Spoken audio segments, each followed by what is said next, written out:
ಕಿನಾರೆ ಟೀಸರ್ಗೆ Sandalwood ಫಿದಾ. ಹೊಸ ಪ್ರಯತ್ನಕ್ಕೆ ಸಿಕ್ತು ಪ್ರಶಂಸೆಯ ಸುರಿಮಳೆ.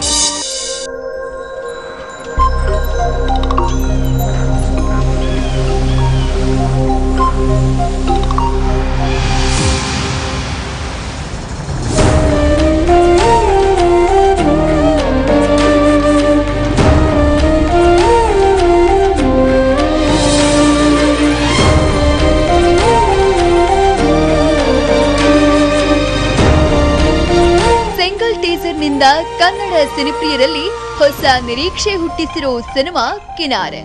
ಫಸ್ಟ್ ಲುಕ್ ನಿಂದಲೇ ಉದ್ಯಮದಲ್ಲಿ ಭರವಸೆ ಹುಟ್ಟಿಸಿದೆ ಈ ಹೊಸ ಬಗೆಯ ಪ್ರಯತ್ನ.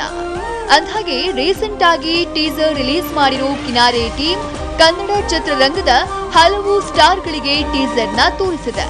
ಈ ಟೀಸರ್ ನ ನೋಡಿ ಸ್ಯಾಂಡಲ್ವುಡ್ ತಾರೆಯರು ಬೆರಗಾಗಿದ್ದಾರೆ, ಕೆಲವರು ಭಾವುಕರಾಗಿದ್ದಾರೆ. ಎಲ್ಲದಕ್ಕಿಂತ ಹೆಚ್ಚಾಗಿ ಹೊಸ ನಿರ್ದೇಶಕ ದೇವರಾಜ್ ಪೂಜಾರಿ ಮತ್ತು ಟೀಮ್ನ ಕೆಲಸವನ್ನ ಪ್ರಶಂಸಿಸಿದ್ದಾರೆ. ಆ ಕಿನ್ನರ ಅದರಲ್ಲೇ ಒಂದು ಹಡಗನ್ನು ಅವರು ಇಟ್ಟಿದ್ದಾರೆ. ಆ ಹಡಗು ಗೊತ್ತಾಗುತ್ತೆ, ಆ ಹಡಗು ಬಂದಾಗ ಹಡಗು ಸೌಂಡ್ ಹಿಂದಿಗಡೆ ಕೇಳ್ತಾ ಇದೆ. ಆ ಥರ ಸಣ್ಣ ಸಣ್ಣ ವಿಷಯಗಳಲ್ಲಿ ಒಬ್ಬ ನಿರ್ದೇಶಕರ ಜಾಣ್ಮೆ ನಮ್ಗೆ ಗೊತ್ತಾಗ್ಬಿಡುತ್ತೆ. ಹಾಗಾಗಿ ಏನೋ ಒಂದು ಹೊಸ ಪ್ರಯತ್ನದಲ್ಲಿದ್ದಾರೆ ಈ ಹುಡುಗರು ಅನ್ನೋದು ಮಾತ್ರ ಭಾಳ ಸ್ಪಷ್ಟವಾಗಿದೆ. ಟೀಸರ್ ತುಂಬ ಚೆನ್ನಾಗಿದೆ, ಅದ್ಭುತವಾದ ದೃಶ್ಯಗಳಿದೆ. ಈ ಟೀಸರ್ನ ಎಲ್ಲರೂ ನೋಡಿ ತುಂಬ ಮೆಚ್ಕೊಳ್ತಾ ಇದ್ದಾರೆ. ಇವತ್ತಿನ ಸಂದರ್ಭದಲ್ಲಿ ಯಾರೇ ಹೊಸಬ್ರಿದ್ರು ಅವರನ್ನು ತುಂಬ ಬಾಚಿ ತಪ್ಕೋಬೇಕು ಅನಿಸುತ್ತೆ. ಯಾಕಂದರೆ ಹೊಸ ಪ್ರಯತ್ನಗಳು ಅಲ್ಲಿ ನಡೀತಿದೆ ಮತ್ತು ಹೊಸಬ್ರನ್ನು ಪ್ರೋತ್ಸಾಹಿಸಿದಾಗಲೇ ನಾವು ಒಂದು ದಿವ್ಯ ಸುಖ ಕಾಣೋದಕ್ಕೆ ಸಾಧ್ಯ. ಸಿನಿಮಾ ಬಗ್ಗೆ ಹೇಳುವುದಾದ್ರೆ ಕಿನಾರೆ ನಿಮ್ಗೆಲ್ಲ ಈಗಾಗಲೇ ಗೊತ್ತಿರೋ ಹಾಗೆ ರೆಡ್ ಆಪಲ್ ಮೂವೀಸ್ ಬ್ಯಾನರ್ನಡಿಯಲ್ಲಿ ತಯಾರಾಗ್ತಾ ಇರೋ ಸಿನಿಮಾ. ದೇವರಾಜ್ ಪೂಜಾರಿ ಚೊಚ್ಚಲ ನಿರ್ದೇಶನದಲ್ಲಿ ಮೂಡಿ ಬರ್ತಾ ಇರೋ ಚಿತ್ರ. ಈ ಚಿತ್ರದ ಮೂಲಕ ಸತೀಶ್ ರಾಜ್ ಮತ್ತು ಗೌತಮಿಯನ್ನು ಇಬ್ಬರು ಹೊಸ ಪ್ರತಿಭೆಗಳು ನಾಯಕ ನಾಯಕಿಯಾಗಿ ಅಭಿನಯಿಸ್ತಾ ಇರೋ ಸಿನಿಮಾ.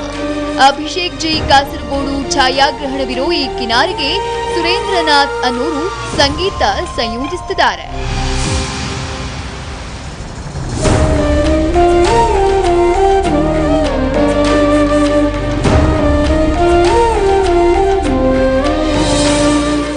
ಟೀಸರ್ ಝಲಕ್ನಿಂದಲೇ ಸಿನಿಪ್ರಿಯರನ್ನ ಮತ್ತು ಉದ್ಯಮದವರನ್ನ ಸೆಳೀತಾ ಇರೋ ಕಿನಾರೆ ಸಿನಿಮಾ ಎಲ್ಲ ಆಂಗಲ್ನಿಂದಲೂ ಪಾಸಿಟಿವ್ ಆಗಿ ಕಾಣ್ತಾ ಇದ್ದು something special, something very interesting ಅನ್ನಿಸ್ತಿದೆ.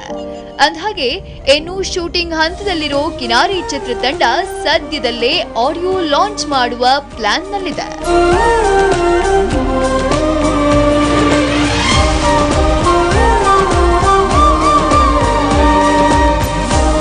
Entertainment Bureau, TV9.